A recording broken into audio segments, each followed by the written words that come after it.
What Mastodon's critical bug fixes say about crypto's security vulnerabilities. Crypto protocols are often multi-billion-dollar bug bounties, for better or worse. Several critical bugs on the Twitter-like social media platform Mastodon were patched last week after researchers funded by the Mozilla Foundation tipped their hat to the vulnerabilities. The situation shows one of the fundamental trade-offs in open-source software development, that publicly available code can be reviewed and exploited by anyone. Sometimes that means bugs are found by so-called white-hat hackers, and sometimes they're left open to be exploited. In Mastodon's case, Mozilla paid German security firm Cura53 to pen test the social network, after announcing plans it would be using Mastodon for some corporate communications. This is an excerpt from the Node newsletter, a daily roundup of the most pivotal crypto news on CoinDesk and beyond. You can subscribe to get the full newsletter here. Especially in the post-Elon Musk buyout Twitter era, Mastodon has become one of the most popular decentralized applications used by everyday folk. Mastodon calls itself a federation because it consists of several thousand separate instances that serve people content, unlike at companies like Twitter or Facebook, which maintain their own servers. Anyone can run their own or ask to join another instance, which can set their own moderation standards. Not much has been revealed about the 5 bugs that were patched, though independent security researcher Kevin Beaumont, writing on Mastodon, said one potential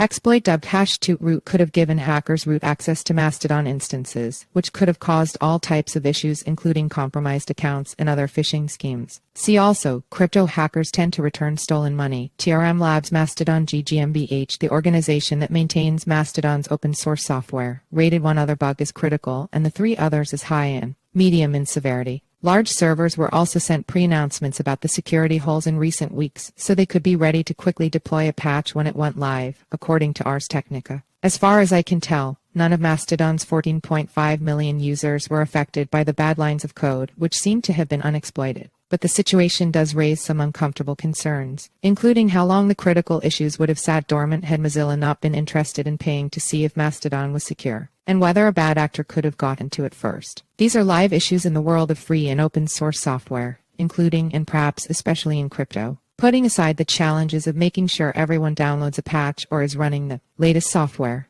if you're a Mastodon user, check that the instance you're using is on version 4.1.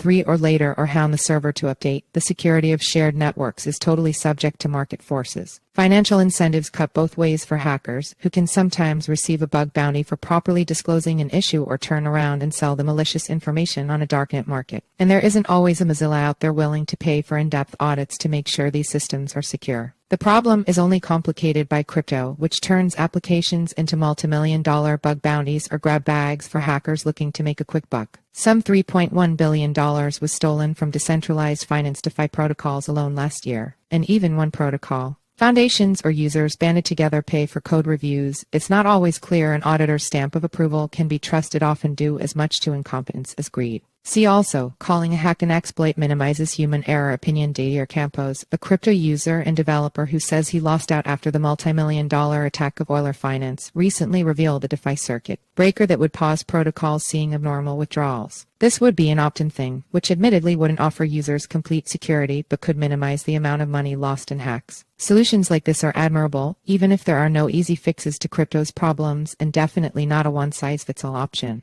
And of course, there's a baseline risk in using any computer program, whether or not it's open source. Lest we forget, even the most competent-seeming institutions like the U.S. Department of Defense or Microsoft are not immune to catastrophic bugs. The FOSS community fosters a real culture of solidarity and shared responsibility, where the respect garnered from finding and disclosing issues is often worth more than the money they could have earned. Let that be cold comfort to crypto, whether or not institutions like Mozilla are on the way to adoption.